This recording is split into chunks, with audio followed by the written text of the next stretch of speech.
পরিষদ কর্তৃক আয়োজিত আজকের এই সদস্য সংগ্রহ কার্যক্রম, যেটি ঢাকা বারের সামনে শুরু হয়েছে, আমরা গণ অধিকার পরিষদের পক্ষ থেকে তাদেরকে আন্তরিক শুভেচ্ছা এবং অভিনন্দন জানাই।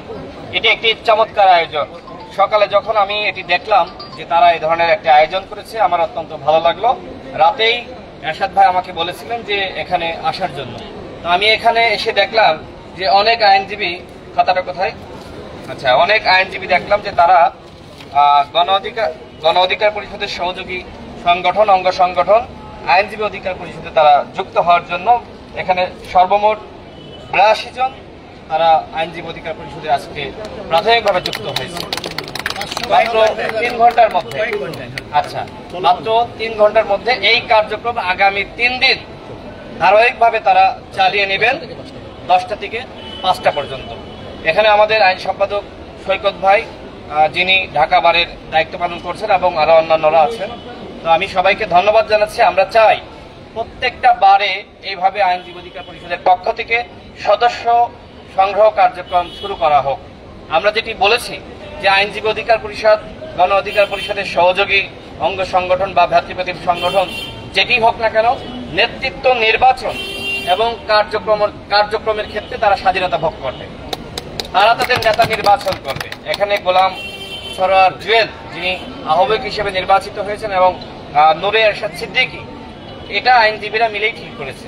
আমরা কোনোভাবেই হস্তক্ষেপ করি নাই, এবং ভবিষ্যতে তাদের কমিটি গঠনের ক্ষেত্রে আমরা কোনোভাবেই হস্তক্ষেপ করব না, যেটি অন্যান্য দলে হয়ে থাকে। কিন্তু আমাদের গণ অধিকার পরিষদ, আমরা মনে করি যে বাংলাদেশে এমন একটি রাজনীতির সূচনা করা দরকার, যে রাজনীতি হবে মানুষের স্বাধীনতা এবং মুক্তির রাজনীতি, এবং সেই রাজনীতি প্রতিষ্ঠা করার জন্য আজকে আইনজীবী অধিকার পরিষদ আইনজীবীদের পক্ষ থেকে কাজ করছে। তাদের যে স্লোগান ন্যায় বিচার অধিকার মর্যাদা, আজকে কতটুকু ন্যায় বিচার সমাজে আছে আমরা সকলেই জানি। আইনজীবীরা আরো ভালো জানে যে মানুষের আসলে ওইভাবে ন্যায় বিচারটা মানুষ পায় না। আদালতে যেভাবে দলীয়করণ করা হয়েছে সেটা কিন্তু আমরা সকলেই জানি। আদালতের বারান্দায় বারান্দায় মানুষ ঘরে, এই যে আমরা দেখি যে কোর্টের বারান্দায় এত মানুষ, তার মানে কি? তার মানে অসংখ্য মানুষকে বিভিন্ন হয়রানিমূলক মামলায় মানুষকে ভুক্তভোগী করা হয়। মামলা হইতেই পারে, তো মামলা হলেই গ্রেপ্তার করতে হবে, এই রাজনীতি, এই টেন্ডেন্সি আমাদেরকে বন্ধ করতে হবে।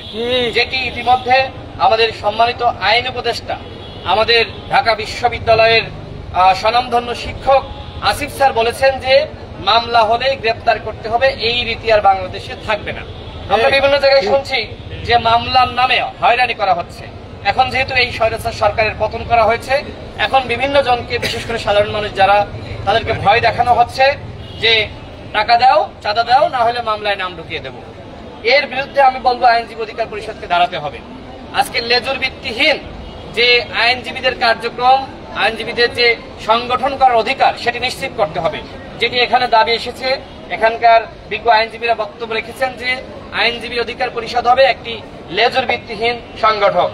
আমি গণ অধিকার পরিষদের পক্ষ থেকে বলতে চাই যে আইনজীবী অধিকার পরিষদ তাদের নিজস্ব গঠনতন্ত্র এবং নিয়ম দ্বারা পরিচালিত হবে। গণ অধিকার পরিষদ এখানে কোনো হস্তক্ষেপ তারা কখনোই করবে না। তবে গণ অধিকার পরিষদ যেহেতু আপনারা আমাদের সহযোগী সংগঠন, এবং এটি আমাদের নির্বাচন কমিশনে, সেখানে কিন্তু লেখা আছে যে আইনজীবী অধিকার পরিষদ গণ অধিকার পরিষদের ভ্রাতৃপ্রতিম সংগঠন। সুতরাং আমরা আপনাদেরকে সহযোগিতা করব। যে কোনো কাজে আমাদের যদি পরামর্শের প্রয়োজন হয় জানাবেন। আজকে আমন্ত্রণ জানিয়েছেন, আমি জাস্ট এখানে এসেছি বক্তব্য দেওয়ার জন্য, এখানে হস্তক্ষেপ করার জন্য না। আমরা সবসময় চেষ্টা করব আপনারা কিভাবে আপনারা আইনজীবীদের অধিকার প্রতিষ্ঠায় কাজ করতে পারেন, সেজন্য আমরা গণ অধিকার পরিষদের পক্ষ থেকে আমরা সর্বাত্মক সহযোগিতা করব। আমি সারা বাংলাদেশের আইনজীবী ভাইদেরকে বলবো, আইনজীবী বোনদেরকে বলবো, আপনারা আইনজীবী অধিকার পরিষদে যুক্ত হন। আইনজীবী অধিকার পরিষদে যুক্ত হওয়ার মাধ্যমে ন্যায় বিচার প্রতিষ্ঠা করার যে লড়াই, সেই লড়াই আপনারা সামিল হন। একজন আপা এখানে বক্তব্য রাখলেন, আপা কি আছেন না চলে গেছেন? আচ্ছা, আপা বক্তব্য রেখে তিনি চলে গেছেন। তিনি যেটি বললেন যে আমরা সাধারণ আইনজীবী যারা কোনো দলের সাথে নাই, আমরা যত ভালো আইনজীবী হই না কেন, আমরা আসলে এই বিচার বিভাগ বলেন বা আপনার আইন বিভাগ বলেন বা আপনার কোর্ট বলেন, সেখানে যে সরকারি পদগুলো রয়েছে সেই পদে আমরা আসীন হতে পারি না, আমরা আমাদের যোগ্যতার মূল্যায়ন পাই না। এই বক্তব্য আপা এখানে রেখেছেন। আমরা এতটুকু বলতে চাই যে লড়াইটা শুরু হয়েছে, এই লড়াইটা আপনাদের অধিকার প্রতিষ্ঠার লড়াই। আপনারা ইনশাআল্লাহ সাধারণ আইনজীবীরা আপনারা যাতে আপনাদের যোগ্যতা অনুযায়ী আপনারা মর্যাদা ভোগ করতে পারেন, সেজন্য যা করা দরকার আইনজীবী অধিকার পরিষদ ইনশাল্লাহ করবে। এবং আমরা এক্ষেত্রে আমরা জাতীয় পর্যায় থেকে আমরা সহযোগিতা করব। আমি আমার বক্তব্য বাড়াবো না। আজকে এখানে চমৎকার একটি আয়োজন হয়েছে এবং এই আয়োজনের যারা উদ্যোক্তা, এই বারে যারা কাজ করছেন, সবাইকে আবারও গণ অধিকার পরিষদের পক্ষ থেকে আমরা শুভেচ্ছা জানাচ্ছি। আইনজীবী অধিকার পরিষদ যে 11 দফা দিয়েছে, আমি ওই দিন আমাদের যে সেমিনার ছিল সেই সেমিনারে আমি এটি বলেছি।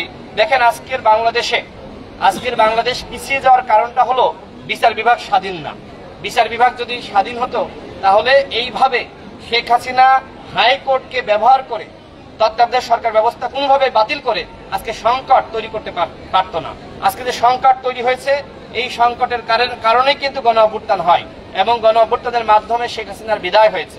কিন্তু আমরা শুনতে পাচ্ছি যে শেখ হাসিনার বিদায় হলেও বিচার বিভাগে এখনো শেখ হাসিনার ফেসিবাদ রয়ে গেছে। যে 25 জন যে 25 জন বিচারকের কথা আমাদের এরশাদ ভাই, জুয়েল ভাইরা তারা বলেছে যে এখনো পর্যন্ত হাইকোর্টে 25 জন বিচারক রয়েছে যারা শপথবদ্ধ বিচারক। সুতরাং এই বিচারকদেরকে অনতিবিলম্বে পদত্যাগ করতে হবে এবং ঢাকা বারে আপনার অর্থাৎ আপনার জাজ কোর্ট বলেন বা আপনার নিম্ন আদালত বলেন, সিএমএম কোর্ট বলেন, সেখানেও অনেক জাজ আছে, ম্যাজিস্ট্রেট আছে। আমরা জানি যে তারা হয়রানিমূলকভাবে বিভিন্ন রায় দিয়েছে। সুতরাং যারা দলীয় জাজ রয়েছে, যারা বিচারক রয়েছে, তাদেরকে অনতিবিলম্বে পদত্যাগ করতে হবে এই দাবি রেখে, এবং একই সাথে আজকে যে তারা 11 দফা দাবি জানিয়েছে, আমি দৃঢ় বিশ্বাস করি এটি অবশ্যই বাস্তবায়ন হবে। এখন নতুন বাংলাদেশ, এই বাংলাদেশের মানুষ নতুন রাজনীতি চাই। পুরাতন রাজনীতি বাংলাদেশের মানুষ আর পছন্দ করছে না। সুতরাং যারা পুরাতন দল রয়েছে তারা যদি নিজেদেরকে সংস্কার করে, তারা যদি নতুন যে নিয়ম, নতুন যে চাওয়া আকাঙ্ক্ষা, সেটির সাথে তাল মিলিয়ে তারা এগিয়ে যেতে পারে, তাহলে হয়তো মানুষ তাদেরকে গ্রহণ করতে পারে। কিন্তু নতুন যে ধারা সৃষ্টি হয়েছে, নতুন রাজনীতি, মানুষের অধিকার প্রতিষ্ঠার রাজনীতি, এই রাজনীতি থেকে যারা নিজেদেরকে দূরে রাখবে, মানুষ থেকে তারা সবসময় ধিক্কৃত হবে এবং মানুষ তাদেরকে গ্রহণ করবে না। আজকে আইনজীবী অধিকার পরিষদ চমৎকার আয়োজন করেছে। আমরাও ভাবছি যে তাদের কাছ থেকে মূলত শিখেছি যে আমরাও গণ অধিকার পরিষদের সদস্য সংগ্রহ করার জন্য, যেহেতু নতুন দল, আমরা 64 জেলায় এভাবে বুথ বসাবো। এটি আইনজীবী অধিকার পরিষদ আমাদেরকে শিখিয়েছে। এটি অত্যন্ত ভালো লেগেছে তাদের দেখে এবং দেখছি যে এইখানে ব্যাপক সারা। আশা করি গণ অধিকার পরিষদ 64 জেলায় সদস্য সংগ্রহ করার জন্য আমরা মাসব্যাপী আমরা সদস্য সংগ্রহ মাস সেটি আমরা ঘোষণা করব এবং মাসব্যাপী আমরা জেলায় জেলায় এই ধরনের বুথ আমরা স্থাপন করব। এবং এটি এই দিক নির্দেশনা বলেন, আপনার এই যে চিন্তার জায়গাটা, এটি মূলত আইনজীবী অধিকার পরিষদের পক্ষ থেকে আমরা পেয়েছি। ধন্যবাদ আপনাদের। আসসালামু আলাইকুম।